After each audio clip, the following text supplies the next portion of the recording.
बिस्मिल्लाहिर्रहमानिर्रहीम। आज के प्रोग्राम के साथ मैं हूं नुसला मलिक। पाकिस्तान का मुस्तकबिल और पाकिस्तान के तलबा और तालबात कैम्ब्रिज के इम्तहानात के नताइज पर सरापा एहतजाज हैं और अपनी हुकूमत से मुतालबा कर रहे हैं कि 9 मई के वाक़यात के पेश नज़र जो उनके इम्तहानात मुलतवी हुए, उसके बाद जो रिज़ल्ट आए उसमें उनके साथ ज़्यादती की गई है। 70% से ज़ायद बच्चे फ़ेल कर दिए गए, जिनका अब मुस्तकबिल के हवाले से एक ऐसा मरला आन पहुंचा है कि उन्हें अपने मुस्तकबिल के खदशात पैदा हो रहे हैं। फिर उसके साथ साथ जो पाकिस्तान की हुकूमत से मुतालबा कर रहे हैं वालिदैन कि अगर दोबारा से इम्तिहान लेना ही था तो फौरी इम्तिहानात ले लिए जाते। अब सितंबर या अक्टूबर में इम्तिहानात होंगे तो 20 दिनों में ये बच्चे कैसे तैयारी कर पाएंगे। कुछ बच्चे यूनिवर्सिटियों में दाखिला ले चुके हैं, अपनी तालीम के साथ साथ वो 20 दिनों में ये तैयारी कैसे मुकम्मल करेंगे और कैसे इम्तिहान देंगे। उन बच्चों का कसूर कोई नहीं है। हालांकि मुल्क के अंदर जो 9 मई के बाद अमन अमान के हालात थे, उसकी वजह से इन बच्चों के इम्तिहानात कैंसिल हुए थे। हुकूमत पाकिस्तान को अपना असर रसूख इस्तेमाल करते हुए इन बच्चों के मुस्तकबिल के लिए कम से कम कैम्ब्रिज से बात करनी चाहिए ताकि इन बच्चों का मुस्तकबिल महफूज हो सके। इन नताइज के साथ MD कैट के इम्तिहानात में बच्चे मसरूफ़ हैं। इन सूरत हाल में वो बच्चे कैसे यकसुई के साथ अपने इम्तिहानात दे पाएंगे, लेकिन हुकूमत के कानों पर जूं तक नहीं रेंग रही। वजारत तालीम से वालिदैन ने मुलाकातें की, डिप्टी चेयरमैन सेनेट से मुलाकातें की, यकीन दहानी करवाई गई कि फ़ीस नहीं देनी पड़ेगी अगर दोबारा इम्तिहानात देने पड़ते हैं, लेकिन उसका भी कोई इम्कान नहीं है। पाकिस्तानी वालिदैन से करोड़ों अरबों रुपए इकट्ठे किए जा रहे हैं, लेकिन उनके साथ होने वाली ज़्यादती का अजाला नहीं किया जा रहा। ये हुकूमत वक्त की भी चैलेंज है और ये वालिदैन की अपील भी है कि उनके बच्चों के मुस्तकबिल के हवाले से हुकूमत पाकिस्तान अपना किरदार अदा करे। दूसरी तरफ पाकिस्तान के अंदर आम आदमी परेशान है। बिजली के बिलों में इजाफे के बाद पेट्रोलियम मसनूआत में इजाफा, वो जाए तो जाए कहाँ। आखिर उसके लिए रहना पाकिस्तान में ही है और खाने पीने की अशिया जितनी महंगी होती जा रही है उसके लिए गुज़र औक़ात मुश्किल से मुश्किल तर होता जा रहा है। ज़िम्मेदार कौन है? क्या साबका हुकूमत या उससे पहले की हुकूमत? 16 माह की हुकूमत पर यह सारी जिम्मेदारी डाली जा सकती है या उससे पहले पाकिस्तान तहरीक इंसाफ की हुकूमत जिम्मेदार है? फैसला करना मुश्किल काम है, लेकिन यह फैसला होना चाहिए कि पाकिस्तान को इस गड्ढे में किसने फेंका है। हमें आगे बढ़ के इन मसाइल का हल भी तलाश करना है और सियासी बहरान ख़त्म होगा तो मुआशी बहरान भी ख़त्म होगा। इस पर भी आज बात करेंगे। मेरे साथ मौजूद है पाकिस्तान पीपल्स पार्टी की सीनियर रहनुमा शर्मिला फारूकी साहबा, उनके साथ तशरीफ़ रखते हैं इस्तेकाम पाकिस्तान पार्टी के सीनियर रहनुमा साबिक़ रुकन कौमी असम्बली महमूद मौलवी साहब, और हमारे साथ मौजूद है मुल्क के मुमताज़ माहिर मईशत जनाब डॉक्टर खाकान नजीब साहब। शर्मिला फारूकी साहब, बहुत बहुत शुक्रिया प्रोग्राम में वक्त देने का। ये बताइएगा कि पीपल्स पार्टी मुसलसल एक बात कह रही है कि 90 रोज़ में इंतखाबात, 90 रोज़ में इंतखाबात, लेकिन इस्तेकाम पाकिस्तान पार्टी कभी आज भी एक स्टेटमेंट सामने आई कि फरवरी के आखिर में इंतखाबात हो सकते हैं। पीपल्स पार्टी की इस्टेब्लिशमेंट से दूरी की खबरें भी हैं। कुछ तज्जियाकार ये भी कह रहे हैं कि पीपल्स पार्टी PTI के करीब जा सकती है। ऐसा क्यों सोचा जा रहा है? जी बहुत शुक्रिया। देखिए, बात यह है कि कयास आराइयाँ करने को तो लोग हमेशा से ही कयास आराइयाँ करते रहे हैं, और चूँकि इस वक्त इलेक्शन होने ना होने और कब होने के हवाले से बहुत सारे सवालात हैं। पीपल्स पार्टी भी डटी हुई है कि 90 दिन के अंदर इलेक्शंस होने चाहिए, क्योंकि यही वो आइनी मुद्दत है जिसमें इलेक्शंस होने चाहिए। अब इशू ये है कि कोई जमात कुछ कह रही है, कोई जमात कुछ कह रही है, दीगर जमात कुछ और कह रही है। हमारा मौक़िफ़ बड़े वाज़े है, पहले दिन से वाज़े है कि आइन जो है वो सुप्रीम है। आइन जो है वो सब पे सबकत हासिल करता है और आइन के तहत इलेक्शंस 90 दिन के अंदर ही होने चाहिए। अब इशू ये है कि देखिए, हमारा ना किसी से अलायंस है, ना हमारा किसी से लेना देना है। हम आइन के मुताबिक चलते हैं। हमारी जमात वो है जो आइन की खालिक है, और हमने हमेशा बात आइन और कानून के दारो मदार में ही रह के की है। हमने उसी के परव्यू में रह के की है। जब इमरान खान की हुकूमत को हटाया भी जाना था तो हमने कहा कि एक आइनी तरीके से चलें जो कॉन्स्टिट्यूशन के अंदर है, वोट ऑफ नो कॉन्फिडेंस, और हमने यही किया। बाकी तमाम जमातों को कायल किया, और अब भी हम यही कायल कर रहे हैं इलेक्शन कमीशन ऑफ पाकिस्तान को कि delimitations is not a priority, elections is a priority, because elections बड़े वाज़े तौर पे 3 जगहों पर कॉन्स्टिट्यूशन में कहा गया है कि 90 दिन के अंदर होने चाहिए। उसकी वायलेशन इज़ नॉट एक्सेप्टेबल। सो बाकी तमाम चीज़ें, कयास आरइयाँ, ये वो एस्टेब्लिशमेंट से दूरी, नज़दीकी, ये दीज आर इररेलेवेंट थिंग्स, ये इस पे हम पढ़ते ही नहीं हैं। लेकिन कुछ नज़र ऐसा आ रहा है कि पीपल्स पार्टी के कुछ कायदीन के हवाले से नैब एक्टिव हुई है, कुछ मुकदमात बन रहे हैं सिंध के अंदर। कोई माहौल थोड़ा सा नज़र ऐसा आता है जैसे कोई बड़ा माहौल अजीबो गरीब किस्म का है। देखिए, अगर किसी पे कोई इल्ज़ाम है और उस पर इन्वेस्टिगेशन हो रही है तो आइन और कानून के मुताबिक होनी चाहिए। हम तो वो जमात हैं, हम तो कभी भी इस बात से नहीं घबराए या डरे या भागे कि इन्वेस्टिगेशन हो रही है या मुकदमा है। हमने तो फेस किया, अगर कहीं पर ऐसा हो भी रहा है तो जिसके ऊपर है वो फेस कर रहे हैं। और ये कोई नई बात नहीं हमारे लिए, ये तो पहले भी हो चुका है। बीबी साहब ने फेस किया, निगरान हुकूमत के साथ कोई नाराजगी तो नहीं आपकी? देखिए, निगरान हुकूमत के साथ हमारी नाराज़गी या मोहब्बत क्या होनी है। हम तो ये समझते हैं कि वो एक न्यूट्रल सेटअप के तहत उनको काम करना चाहिए। उनका जो मैंडेट है वो डे टू डे अफेयर्स चलाना है और उनका मैंडेट है फ्री और फेयर इलेक्शंस करवाना, वो उनका काम है, वो उनको करना चाहिए। ठीक है महमूद साहब, इस्तेकाम पाकिस्तान पार्टी क्यों ये कहती है कि फरवरी के आखिर में इंतखाबात होंगे? फिर अगर देखा भी जाए तो इस्तेकाम पाकिस्तान पार्टी ने ना कोई बड़ा जलसा किया, अगरचे जो पीटीआई पार्लियामेंटेरियन है उसने, परवेज़ खटक साहब ने एक जलसा भी कर लिया। आप क्या कोई ऐसी मूवमेंट नज़र नहीं आती जो ये बता सके कि इलेक्शन की तैयारी हो रही है या इस्तेकाम पाकिस्तान पार्टी इलेक्शन के लिए जलसे या राब्ता अवाम मुहिम को शुरू कर रही है? कोई ऐसी तैयारियाँ नज़र भी नहीं आती। फिर आप यकसू क्यों हैं कि इलेक्शन तो 90 रोज़ में नहीं होंगे? बिस्मिल्लाहिर्रहमानिर्रहीम। देखें, हम तैयारियां जो है ना, इलेक्शन की तैयारियां उस वक्त होती हैं जब इलेक्शन हो रहे हो।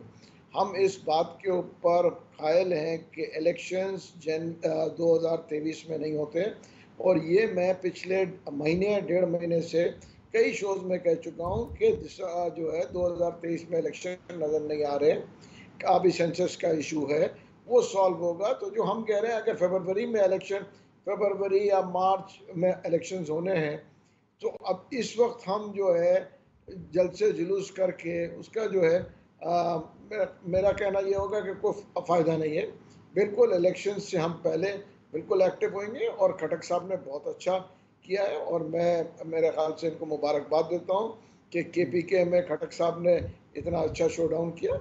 इसमें खुशी की बात है, इसमें बुराई की कोई बात नहीं है। हम तो बहुत खुश हैं कि खटक साहब वहाँ पे कर रहे हैं, क्योंकि वो भी जो है हमारे बड़े अच्छे दोस्तों में से। लेकिन महमूद साहब, आप 90 रोज़ के अंदर इंतखाबात क्यों नहीं चाहते? दलील क्या है आपके पास? नहीं, हम इंतखाबात चाहते हैं, इसमें कोई दो राय नहीं है। जो मैं आपको गलत फहमी किसी को ना हो कि हम इंतखाबात नहीं चाहते। हम में से कोई आदमी इंटीरियम गवर्नमेंट में नहीं है जो कि हम इंतखाबात नहीं चाहते। लेकिन फरवरी के आखिर में फिर क्यों तारीख दी जाती जी? फरवरी के आखिर में जब एक चीज है, सेंसस का इशू है जिसके ऊपर सब ने मिल के अग्री किया है, और ये जो है इलेक्शन कमीशन के पास इस वक्त सेंसस के इशू चल रहे हैं, तो 2017 के ऊपर सेंसस के ऊपर आप कैसे इलेक्शन एक्सपेक्ट कर रहे हैं? एमक्यूएम भी यही कह रही है, अब तो बहुत सारी पार्टीज ये कह रही है कि देखें 2017 के सेंसस के बेसिस के ऊपर इलेक्शन कराना मुनासिब बात नहीं है। तो हमारा कहना यह है कि जी एक जो है भले 2 महीना या 3 महीना ताखीर हो जाए, मगर सबके शमूलियत हो, लोग जो है जो रह गए हैं उनकी शमूलियत हो। दो बड़ी सियासी जमातें पाकिस्तान पीपल्स पार्टी और PMLN अगर चाहें कि इलेक्शन 90 रोज़ के अंदर होने चाहिए, यही हल्का बंदियाँ काबिल कबूल हैं, तो क्या बाकी सियासी जमातों को साथ नहीं देना चाहिए?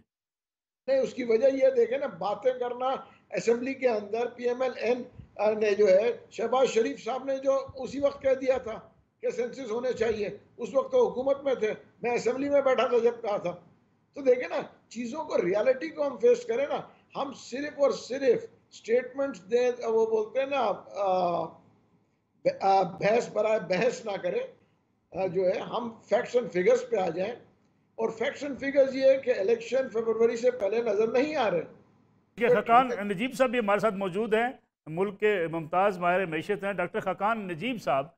सियासी जमातें तो एक दूसरे के ऊपर इल्ज़ाम लगाती रहती हैं, आप एक्सपर्ट हैं, इकानमी के एक्सपर्ट हैं, एडवाइज़र रहे आप मिनिस्ट्री ऑफ फाइनेंस के। सूरत हाल आज जिसका हमें सामना है, जिसका आम आदमी को सामना है, रोज़ाना पेट्रोलियम मसनूआत में इजाफा, रोज़ाना बिजली के नर्ख में इजाफा, आम आदमी जिस मुश्किल से दो चार है उससे आप बखूबी वाकिफ़ हैं। क्या महज ये इल्ज़ाम लगा देना काफ़ी है कि ये मुस्लिम लीग नवाज़ की गलती थी, उससे पहले पीपल्स पार्टी की गलती थी, फिर इमरान खान साहब की गलती है? बिस्मिल्लाहिर्रहमानिर्रहीम। देखें, आज वक्त यह है कि हम अहाता करें कि हमने पिछले कई दिहाइयों से क्या किया, तो बात आपके सामने आ जाएगी कि हमने जो फंडामेंटल चेंजेस हैं वो इकोनॉमी में नहीं किए। क्या मतलब है? अगर आप एनर्जी सेक्टर को ही देख लें, क्योंकि इस वक्त एनर्जी सेक्टर जो है वो एक बहुत ही एशलीज हील बना हुआ है। फंडिंग कंस्ट्रेंट्स है, हमारे डोमेस्टिक जो कस्टमर्स हैं उनकी जो मेंटल डिस्कम्फर्ट है उसको क्रिएट कर रहा है, हमारे एग्रीकल्चर की जो पैदावारी सलाहियत है उसको रोक रहा है, हमारी एक्सपोर्ट्स को महंगा कर रहा है। अगर ये सारी बातें सही हैं तो मैं आपके सामने एक चीज रखता हूं। जनरल मुशर्रफ 100 अरब रुपए का सर्कुलर डेट छोड़ के गए। जब पीपीपी की हुकूमत गई 500 अरब का सर्कुलर डेट था। जब पीएमएलएन की हुकूमत गई 1100 अरब का सर्कुलर डेट था। जब पीटीआई की हुकूमत गई 2300 अरब का सर्कुलर डेट था। आज 2500 अरब रुपए का सर्कुलर डेट है। इससे हमने क्या सीखा? क्या ये सब चाहते थे कि ये सर्कुलर डेट बढ़ता रहे? ऐसा नहीं है, पर इन सब ने मिलकर और हमारी पाकिस्तान के एक्सपर्ट्स ने भी मिलकर ये सब इस कश्ती के सवार हैं। हमने पाकिस्तान के एनर्जी सेक्टर के जो कलीदी मसाइल थे उनको हल नहीं किया। अब वो क्या हैं? मैं इसलिए इसको डिस्कस कर रहा हूं क्योंकि ये लोगों के लिए इस वक्त मुश्किल बना रहा है। एक डिस्टर्बेंसेस हैं मुल्क में और आगे मूव भी इसी पे करना है। सो अगर एक नई हुकूमत फरवरी में आती है तो उसको क्या करना चाहिए? ये तय करना चाहिए कि ये सेक्टर जो है वो सरकार नहीं चला सकती। सरकार फेडरल गवर्नमेंट में बैठ के हैदराबाद का जो डिस्को है उसको मैनेज नहीं कर सकती। सरकार ने कौन सा अच्छा काम किया है पिछले 25 साल में? सरकार ने टेलीकॉम सेक्टर को डीरेगुलेट किया, लिबरलाइज किया, प्राइवेटाइज किया। सरकार ने बैंक बेचे, उनसे प्रॉफिट भी आ रहा है, उनसे माहाना आप जिसे कहेंगे टैक्सेस भी आ रहे हैं और एक एफिशिएंसी भी बढ़ी है। अगर ये सब बातें सही है तो आगे बढ़िए। डिस्कोस की प्राइवेटाइजेशन और प्रोविंशियलाइजेशन जिसकी बातचीत हो रही है, पर ये बातचीत की हद तक बहुत आसान दिखता है। पाकिस्तान का जो आईएसको और फेस्को है वो 30 साल से प्राइवेटाइजेशन की लिस्ट पर है। So let's not kid ourselves कि ये कोई काम हम करने जा रहे हैं। हमने एक बात की है कि हम ये करेंगे, पर ये तो एक पहली चीज है। फिर आप तय कीजिए कि हर डिस्को का अपना पाकिस्तान में टैरिफ होगा, वो जितना नुकसान करेंगे उतना ही टैरिफ होगा उनका। क्या कराची और गुजरांवाला, क्या कराची और रहीम यार खान, क्या लाहौर और जिसे कहेंगे लाला मूसा की प्रॉपर्टी की कीमत एक है? अगर वो एक नहीं है तो ये भी फैसला कीजिए। फिर ये फैसला कीजिए कि आपने गैस जो है वो कैप्टिव पावर को नहीं देनी, आपने गैस एफिशिएंट पावर प्लांट्स को देनी है, आपने आरएलएनजी के पावर प्लांट्स की भी प्राइवेटाइजेशन करनी है, आपने सब्सिडी को निकालना है। ये जो टैरिफ में सब्सिडी दे रहे हैं कि हम 200 को सब्सिडी दें, 300 को सब्सिडी दें, हम प्रोटेक्टेड रखें, इस चीज से निकलिए। इनकम सपोर्ट प्रोग्राम, इसको बेनजीर इनकम सपोर्ट प्रोग्राम कहिए, पाकिस्तान या एहसास कहिए, ये पाकिस्तान का फ्लैगशिप प्रोग्राम है। पाकिस्तान की कामयाबी इससे जाहिर होती है। इसमें सब लोगों को लेके जाइए और कॉस्ट ऑफ सर्विस जो है उसको बराबर कीजिए। अब आपके सामने मैंने कलीदी गुफ्तगू रख दी है। 5 साल बाद मुझे दोबारा इंटरव्यू कीजिएगा, अगली हुकूमत का टेनर खत्म हो रहा होगा, हम दोबारा ये देखेंगे कि क्या मेरी इस गुफ्तगू में से कोई भी चीजें आपके सामने ऐसी आई हैं। अगर आई होंगी तो ये एनर्जी सेक्टर टेलीकॉम सेक्टर की तरह लगेगा जिसमें मोबाइल का बिल भी कम हुआ है, 4G 5G की सर्विसेज भी मुल्क में चल रही हैं। मैं कभी पेरिस से आपको इंटरव्यू करता हूं और कभी लाहौर और इस्लामाबाद से। आप यकीन करें मेरे स्काइप का जो इस वक्त MPBS है वो एक ही आता है। मुल्क में बहुत आगे चलने की सलाहियत है। मैंने एक सेक्टर आपके सामने रखा है और मैंने आपके सामने इसके हल भी रखे हैं। थोड़ी सी इजाजत दें आपको, थोड़ा सा माजी के झरोकों में अगर मैं लेकर जाऊं। पाकिस्तान तहरीक इंसाफ की हुकूमत आई, उन्होंने कहा जी साबका हुकूमत ने IPPs के साथ जो मुआहदे किए उसमें कैपेसिटी चार्जेस हमें देने हैं, हर हाल में देने हैं, ये मुल्क के लिए नाकाबिले बर्दाश्त है। हम इन तमाम IPPs के साथ जाकर, चीन के साथ जाकर रीनेगोशिएट करेंगे ताकि ये मुआहदे दुरुस्त हो सकें। ये सारी बातें पूरी कौम ने सुनी, अमल दरामद कहाँ हुआ? 2015 से पहले के माहदे, और इसमें पाकिस्तान एस्टैब्लिशमेंट का एक कलीदी रोल था, मैं बहुत बखूबी जानता हूं कि वो क्या हुआ था, और उससे पहले के माहिदों पे हमने थोड़ी सी गुफ्तगू की, उसमें हमें थोड़ी सी रिलीफ मेरा ख्याल है 1-1.5 रुपए की मिली थी। मैं बड़ा खुश हूं कि आपने ये चीज़ रखी, मैं ज़्यादा इस पे बात नहीं करता, पर अब चूंकि आपने सवाल किया तो मैं जवाब देता हूं। पाकिस्तान के 2015 के बाद के जो माहिदे सीपेक में एनर्जी के हुए हैं, जो मेनली हमारे बेहतरीन दोस्त जिसकी से दोस्ती हमारी समुद्रों से भी गहरी है और K2 से भी ऊंची है, उसके साथ जो मुआहदे हैं उसमें तकरीबन 15 अरब डॉलर है। उसकी डेट रीप्रोफाइलिंग से आप 5 रुपए तक या इससे बढ़ के भी अपने पर यूनिट कॉस्ट को कम कर सकते हैं। सो ये एक और अच्छी चीज आपके सामने आ गई है। अगर आप ये काम करते हैं तो आपको यहां पे भी जो पर यूनिट कॉस्ट है उसमें एक बेहतरी दिखाई देगी। चाइना को हम ये नहीं कह रहे कि हम ये पैसे वापस नहीं करेंगे, ये 25 साल के प्लांट्स हैं, ये 10 साल पे हम शायद वापस कर रहे हैं debt. Pakistan is the best case for debt reprofiling. मेरे इस इंटरव्यू को भी नोट कर लीजिएगा, मैं सिर्फ पाकिस्तान की चाइनीज डेट को रीप्रोफाइल नहीं करना चाह रहा, मैं पाकिस्तान का जो पब्लिक डेट है मैं बार बार कहता हूं कि मुझे उसको रीप्रोफाइल करना है, और वो इसलिए करना है कि ये जो 25-28 अरब डॉलर का हर साल बोझ मेरे पे खड़ा हो जाता है, इसमें से मैं 13 अरब डॉलर निकाल सकता हूं 5 साल के लिए। अब ये एक्सपर्टीज जो है ना, मैं फिर इन पॉलिटिकल पार्टीज को कहता हूं, और मैंने इन तीनों के साथ काम किया है, ये तीनों समझदार लोग हैं, ये सुलझे हुए लोग हैं। एस्टैब्लिशमेंट रियली सीरियस है इस वक्त, वो SIFC के थ्रू पैसे ढूंढ रही है दुनिया भर से। इस वक्त एक कॉन्स्टलेशन जिसे कहते हैं कि सितारों का ऐसा मिलाप किया जा सकता है कि हम IMF का नया प्रोग्राम लें, हम अपने एनर्जी सेक्टर, अपने ग्रोथ के मॉडल को तब्दील करें, हम दुनिया से इन्वेस्टमेंट ढूंढें, तो आपको 5 साल मुख्तलिफ दिखाई देंगे। पर मैं फिर कह रहा हूं कि अगर आप हुकूमत संभालेंगे, और हुकूमत संभालते हुए ये माइक्रो लेवल पर ये रिफॉर्म के जो काम है ये तय करके नहीं आएंगे, और बहुत से एक्सपर्टीज की टीम साथ नहीं लाएंगे, और उन्होंने एक एक चीज आपके लिए लिखी नहीं होगी, तो इस वक्त जैसे केयर टेकर्स पे एक लोग अनकंफर्टेबल से हो गए हैं कि पता नहीं क्या हो गया है, आप यकीन करें कि इससे बढ़ के डिस्कंफर्ट होगा। So let's not go that way. Doctor साहब, मैं आपकी तरफ वापस आता हूं, लेकिन एक जुमला कहकर जाऊंगा आपको। शर्मिला फारूकी साहब हमारे साथ मौजूद हैं। हमने पाकिस्तान पीपल्स पार्टी का मीडिया ट्रायल किया इस मुल्क में कई साल तक, कि बेनज़ीर भुट्टो साहबा ने IPPs इतने महंगे लगा दिए थे कि हम वो अफोर्ड ही नहीं कर सकते थे। फिर बाद में हमें एहसास हुआ और हमने कहा नहीं, अगर वो उस वक्त मुआहदे ना होते, IPPs ना लगाई जाती, तो बिजली का क्राइसिस पाकिस्तान के लिए नाकाबिले बर्दाश्त हो जाता।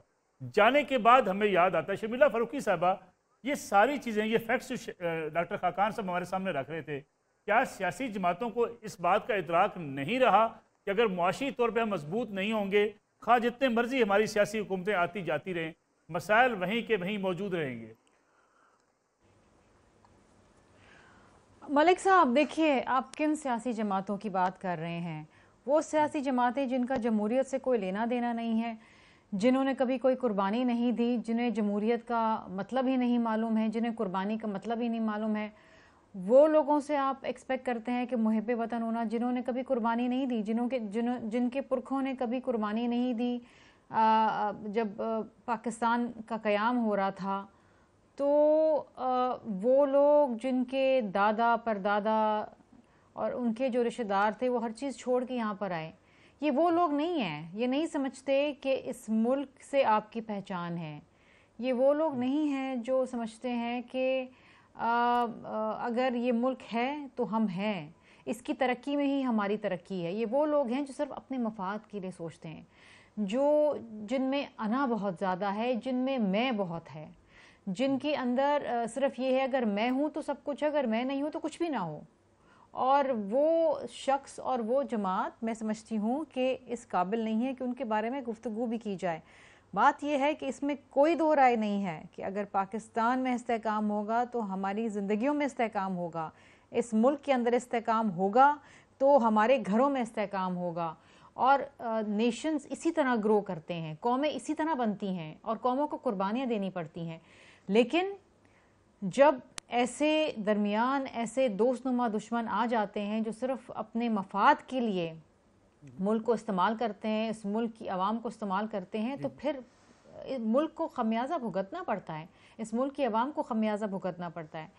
हमें ये सोचना पड़ेगा। देखिए, हम क्या कहते हैं, पीपल्स पार्टी अब क्या कहती है, हम ये कहते हैं कि ये मुल्क चलाना किसी एक जमात के बस की बात नहीं है, आओ सब मिल के साथ बैठे। हमने पीडीएम का क़याम क्यों किया, उसमें तो वो लोग भी बैठे हैं ना जो हमारे बदतरीन सियासी मुखालफिन थे, but for the larger interest of the nation we bought them all together. हम एक प्लेटफॉर्म पे लेकर आए कि नहीं, हमें इस मुल्क को आगे लेके चलना है। पीएमएल हमारे रिवायती हरीफ हैं और हमारी एक बड़ी तल्ख तारीख है, लेकिन हम बैठे उनके साथ क्योंकि हम समझते हैं कि जमहूरियत और फ़ाल जमहूरियत में एक पार्लियामेंट्री निज़ाम चलाना एक जमात के बस की बात नहीं है।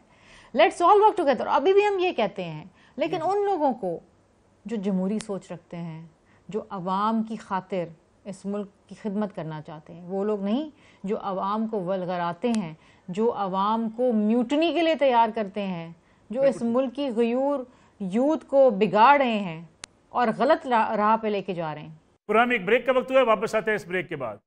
प्रोग्राम में एक बार फिर खुश आमदीद। शर्मिला फ़ारूकी साहबा, इलेक्शन अगर फरवरी से पहले नज़र नहीं आते और दूसरी तरफ जो इस वक्त सूरत हाल है, आप पाकिस्तान पीपल्स पार्टी के एक सीनियर रहनुमा हैं, आम आदमी गिला शिकवा करता है कि जी बिजली के बिल, फिर जो पेट्रोलियम मसनूआत में जिस तरीके से इजाफा हुआ है, आम आदमी तो इस बोझ के नीचे दब रहा है। निगरान हुकूमत करे तो करे क्या। दूसरी तरफ अगर आपकी पार्टी से या PMLN से बात की जाए, वो कहते हैं इमरान खान साहब ने ऐसी सुरंगें खोद दी थी जिसके नतीजे में ये होना ही था, ये माजी की गलतियाँ हैं।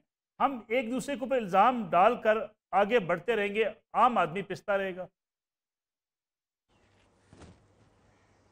मलिक साहब देखिए, कुछ चीज़ें इल्ज़ाम तराशी नहीं होती, कुछ चीज़ें हक़ाइक़ पे मबनी होती हैं। इसमें कोई अभाम नहीं है किसी को, या कोई दो राय नहीं है कि इमरान खान ने इस मुल्क के साथ कितनी ज़्यादती की है। उनके दौर के अंदर ना कोई माशी पॉलिसी थी, ना कोई सियासी पॉलिसी थी। किस तरीके से इस मुल्क के साथ एक्सपेरिमेंट किया गया, जो कि उन्होंने एक आध दफ़ा ख़ुद भी अपने इंटरव्यूज़ में कहा है कि जी हमें तो एक्सपीरियंस ही नहीं था, हम तो सीख रहे थे। तो ये कोई एक्सपेरिमेंट व्हील तो है नहीं, या कोई टेस्ट मैच तो है नहीं जो वो खेल रहे थे। ये पाकिस्तान है, इसमें लोग रहते हैं, एक माशी सिचुएशन है, एक सियासी सिचुएशन है। अनफॉर्चुनेटली वो तमाम वादे और इरादे जो वो करके आए थे, उस पर किसी पे भी वो ना उतर सके, बल्कि हर चीज़ से उन्होंने यू टर्न लिया। अब इशू ये है कि वो जो बिगाड़ वो करके गए थे, वो पीडीएम की हुकूमत कोई 15 माह के अंदर कोई जादू की छड़ी से तो नहीं दुरुस्त कर सकती थी। ये जो एक बहुत बड़ा स्ट्रगल रहा 15 माह का, उसमें तो सबसे इम्पॉर्टेंट चीज़ ये थी कि पाकिस्तान डिफ़ॉल्ट ना हो जाए, और इसी वजह से बड़ी मुश्किल से जो नेगोशिएशंस हुई हैं IMF के साथ, उसके नतीजे के अंदर ये एक लोन आया जो कि 9 महीने के लिए, और 9 महीने ख़त्म होते वक्त नहीं लगती है।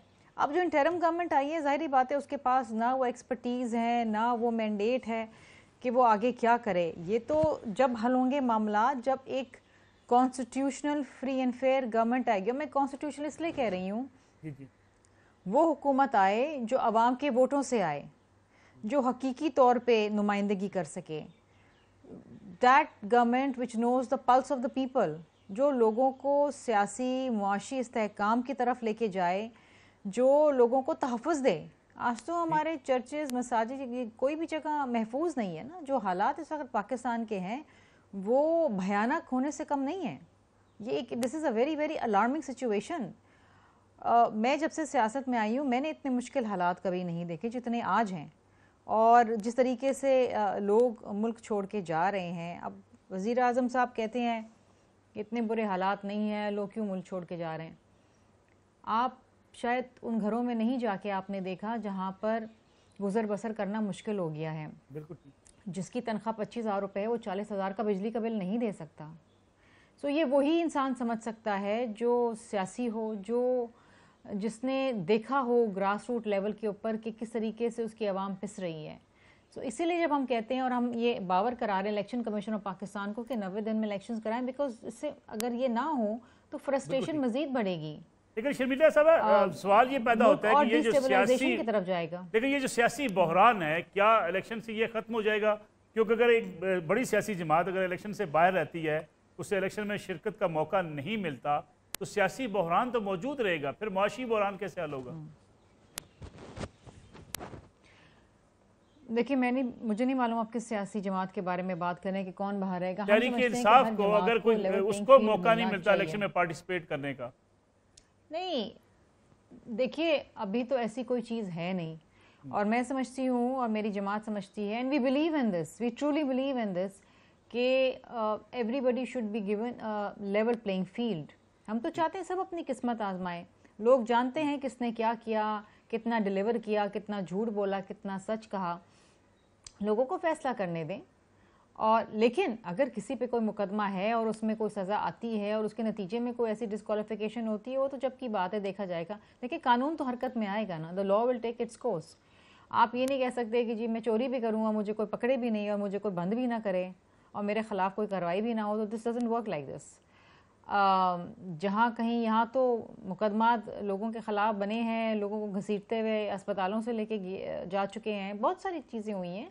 और आपको याद होगा इमरान खान के दौर में तो बाकायदा शाम के 7 बजे प्रेस कॉन्फ्रेंसेस होती थी और उसमें हंसा जाता था, तज़हीक की जाती थी उन लोगों की। ये नहीं देखा जाता था कि आगे पीछे उनके ख़ानदान में कौन लोग हैं और किस तरीके से वो ये मीडिया ट्रायल को फेस करेंगे। एक होती है लीगल ट्रायल, एक होती है मीडिया ट्रायल।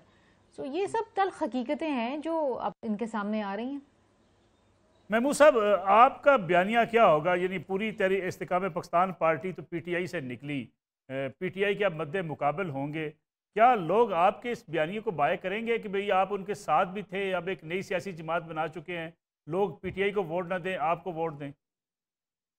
देखिए, ये जो है एक चीज़ मैं आपको वाज़ेह कर दूं कि बहुत सारे लोग जो कि हमारे कैंडिडेट्स हैं, स्पेशली पंजाब में, वो इलेक्टेबल्स हैं और उनको हल्के के अंदर वो काफ़ी उनके असर रसूख हैं और वो कई सालों से सियासत कर रहे हैं। तो एक तो वो उनको एडवांटेज मिलेगा और दूसरा, जैसे अभी शर्मिला फारूकी साहिबा ने कहा कि देखें, लोगों ने ये देख लिया कि उस वक्त रिजल्ट्स बदकिस्मती से मिले नहीं और जो एक्सपेक्ट कर रहे थे, देखिए कहाँ गई वो जो लाखों घर बना रहे थे, कौन सा घर बन गया? आप ये देखें ना, 2.5 अरब रुपए तो सिर्फ उस फॉर्म के मद में जमा हुए, कोई 2 घर भी नहीं बने। तो इन चीज़ों को देखें, जहाँ नौकरियां देनी थी, कहाँ नौकरियां दी? कुछ गलत पॉलिसीज़ कुछ लोगों की वजह से हुई जो कि ना नौकरियां लोगों को मिल सकी।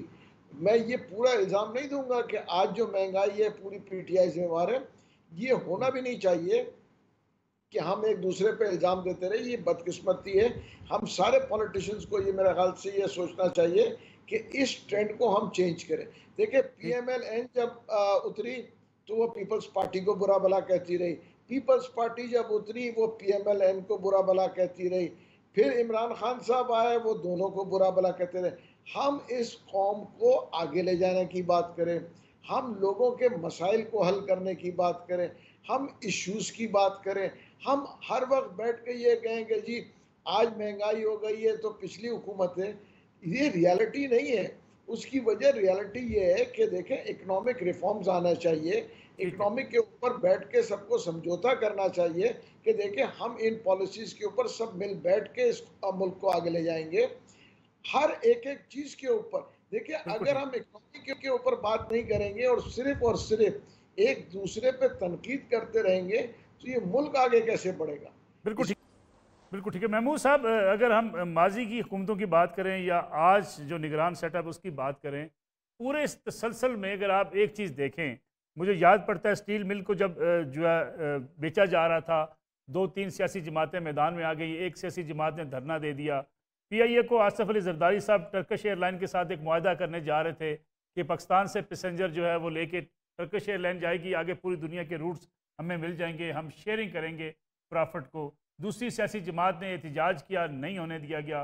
रेलवे की बात हुई, जब एक हुकूमत इक़्तिदार में होती है, प्राइवेटाइज़ करना चाहती है, दूसरी जमात उसको नहीं करने देती। लेकिन डॉक्टर खाकान साहब जो बात कर रहे हैं कि हमें डिस्कोस को जो है वो प्राइवेटाइज़ करना है, हमने पीटीसीएल को करके पैसे बना लिए, सियासी जमातें तो खुद अवाम दुश्मन फैसले जो है उनको सपोर्ट करती हैं। ये जो हमारे पास ऐसे हाथी हैं जिनके ऊपर हमें अरबों रुपए लगाने पड़ते हैं, इनको प्राइवेटाइज़ करने के लिए कई सियासी जमातें रास्ते में रुकावटें डालती रही।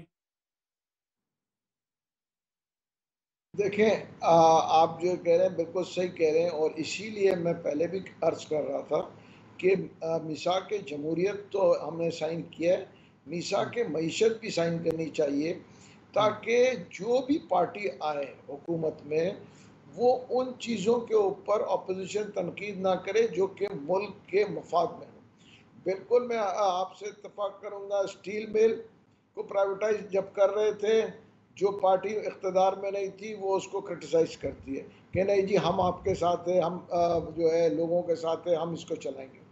दूसरी हुकूमत आई, उन्होंने जब कहा कि हम चलाएंगे तो वही हुकूमत कहने लगी नहीं जी इसको प्राइवेटाइज करें। यही चीज़ रेलवे में हुआ, यही चीज़ PIA में हुआ। देखिए बदकिस्मती ये है कि हम सियासत बराए सियासत जब करेंगे ना, सियासत बराए पाकिस्तान करना चाहिए। मेरा कहना है हमें वो सियासत करना चाहिए जो मुल्क के मफाद में हो, ये नहीं कि अपनी ज़ातियात के लिए या अपने वोट बैंक के लिए या अपनी पॉपुलैरिटी के लिए। अगर एक चीज़ हमें मालूम है कि जी स्टील मिल नहीं चल सकती, सिर्फ पॉपुलैरिटी गेन करने के लिए हम कहें कि नहीं जी स्टील मिल को चलने दो, जबकि अरबों खरबों का नुकसान जा रहा है। रेलवे की आप हालत देख लें, मगर अब ज़रा सा कोई चीज़ बढ़ा देंगे तो जो अपोजिशन में होंगे वो कहेंगे देखा जी ये अवाम के साथ जाती। अवाम को मिसगाइड नहीं करना चाहिए। मैं सारे पॉलिटिकल पार्टी से इल्तिजा करता हूँ कि खुदारा मेन इश्यूज के ऊपर अवाम को मिसगाइड ना करें। जो चीज़ें जो है इस मुल्क के लिए सही नहीं है उसके ऊपर लोगों, चाहे कोई भी हुकूमत में हो, उसका साथ दें, और जो चीज़ें गलत है उसके ऊपर तनकीद। नाज़रीन, गुफ्तगू का सिलसिला जारी है, लेकिन हमें एक ब्रेक लेनी है। ब्रेक से वापस आते हैं कुछ ही देर बाद। प्रोग्राम में एक बार फिर खुश आमदीद। डॉक्टर खाकान साहब, ये सियासी जमातों का मौका भी आपके सामने रहा है, फिर भी आप पर उम्मीद हैं कि ये सारा कुछ हो जाएगा। मैंने जिन यूनिट्स की बात की, इन यूनिट्स को एक पार्टी जब इक़्तिदार में नहीं होती कहती है हम इसकी निजकारी करेंगे, फिर निजकारी नहीं करने दी जाती उस हुकूमत को जो दूसरी हुकूमत मौजूद होती है, अदालतों से स्टे आर्डर्स आते रहे। इन हालात में आप समझते हैं कि ये जितने डेड यूनिट्स हैं इनको हम प्राइवेटाइज कर सकेंगे? मैंने 3-4 किताबें लिखी हैं स्टेट ओन एंटरप्राइजेस पे, और मैंने हुकूमत में रहते हुए वो किताबें लिखी और कहा कि इतना बड़ा नुकसान हो रहा है।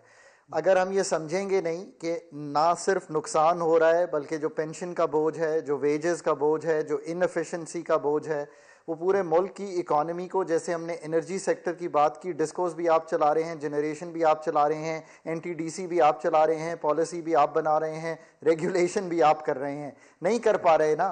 अगर ये बोझ अब निकालेंगे नहीं तो इकॉनमी को बिठा देंगे।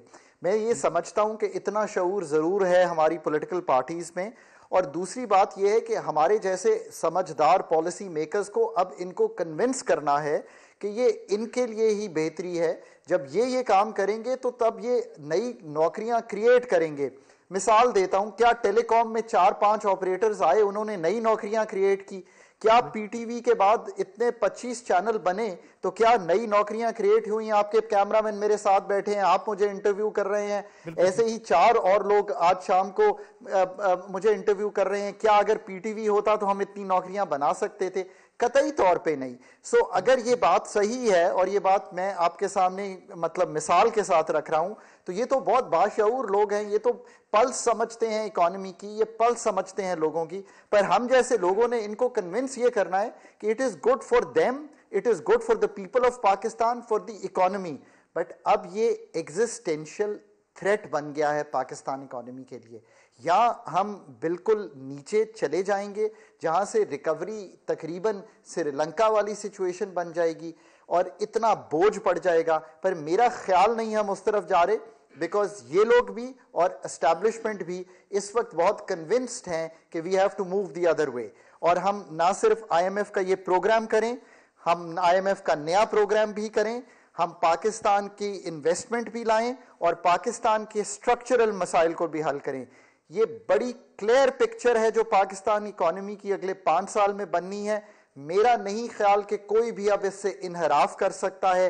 आप मिसाक जमहूरियत ज़रूर साइन कीजिए अगर आप करना चाहते हैं, बट जिसने भी अब एम्पावर्ड होना है नेक्स्ट हुकूमत के लिए, जिसको भी अल्लाह मियाँ और ये कौम मौका देगी, उसको माइक्रो लेवल पे प्लान के साथ आना है। ये भी कहना काफ़ी नहीं है कि हम डिस्कोस को बेच देंगे। आपने कौन से डिस्को को शुरू करना है और पहले, दूसरे, तीसरे, पांचवें साल में। ये मैं इसलिए कहता हूं कि ये पीपीपी हो, पीएमएलएन हो, पीटीआई हो, जिसने भी एम्पावर में आना है, पीडीएम हो, इनके लिए ही ये ज़रूरी है कि ये इतने स्ट्रेंथ से हुकूमत संभालें और एस्टैब्लिशमेंट इतने स्ट्रेंथ से इन्वेस्टमेंट की बात करे कि हम इस मुल्क के कौम जो इस वक्त बहुत डूम एंड ग्लूम में चले गए हैं, इनको वापस लाएं। हम इन्फ्लेशन तो शायद इतनी जल्दी कम नहीं कर सकते, पर नई नौकरियां क्रिएट करके हम मौके, अपॉर्चुनिटीज बना सकते हैं। डॉक्टर साहब, डॉलर क्यों दौड़ रहा है? या देखिए, डॉलर इसलिए दौड़ रहा है कि पाकिस्तान में दो चीजें मैनेज नहीं हो रही हैं, एक एक्सपेक्टेशन और एक अनसर्टेनिटी।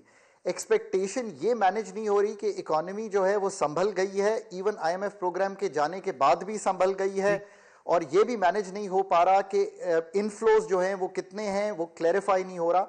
थोड़ी सी अनसर्टेनिटी भी है। आई थिंक अथॉरिटीज़ को थोड़ा क्लियर बयान देना पड़ेगा। और मैं एक आखिरी वर्ड कहूँ, जैसे हम कहते हैं ना, हाई फ्रीक्वेंसी डेटा मैं देखता हूँ पाकिस्तान का, हाई फ्रीक्वेंसी कम्युनिकेशन करनी पड़ेगी मार्केट्स के साथ। ठीक है शर्मिला फारूकी साहब, आप अवामी नुमाइंदा हैं, मैं आपसे एक कमेंट ज़रूर चाहूँगा जाते जाते। कैम्ब्रिज के बच्चे एहतजाज कर रहे हैं, जिस तरीके से थ्रेशोल्ड बनाया गया, जिस तरीके से 70% बच्चे फेल कर दिए गए, उनसे दोबारा एग्ज़ाम लेने की बात की जा रही है, उनसे दोबारा फ़ी लेने की बात की जा रही है। अगरचे निगरान हुकूमत ने वादा तो किया है, लेकिन अमल दरामद कोई नहीं। क्या हुकूमत पाकिस्तान को ये आवाज़ नहीं उठानी चाहिए? जी बिल्कुल उठानी चाहिए। ये हमारे बच्चों का फ्यूचर है, और मैं हमेशा एक चीज़ कहती हूँ कि हमें अपने बच्चों का फ्यूचर इस तरीके से संभालना चाहिए और उनको उस तरीके से प्रोटेक्ट करना चाहिए जिस तरह हम अपने एटमी असासों को प्रोटेक्ट करते हैं। और ये बच्चों के साथ बड़ी ज़्यादती हुई है, जो रिज़ल्ट्स आए हैं वो सबकी समझ से बाहर हैं। और अगेन इसकी कड़ी वहीं जाके जुड़ती है, महीनों के वाक़या जो ये कैंसलेशंस हुई और फिर बाद में ये एवरेज के ऊपर आया। मसला ये है कि हमें इसके ऊपर आवाज़ उठानी चाहिए। The government of Pakistan should use it's good officers कि वो ब्रिटिश गवर्नमेंट से कांटेक्ट करे और इस मामले को हल करे। मे बी री एग्जामिनेशन ले लें, लेकिन इसका हल निकल सकता है। ये बच्चों का फ्यूचर है, इट्स वेरी इंपॉर्टेंट।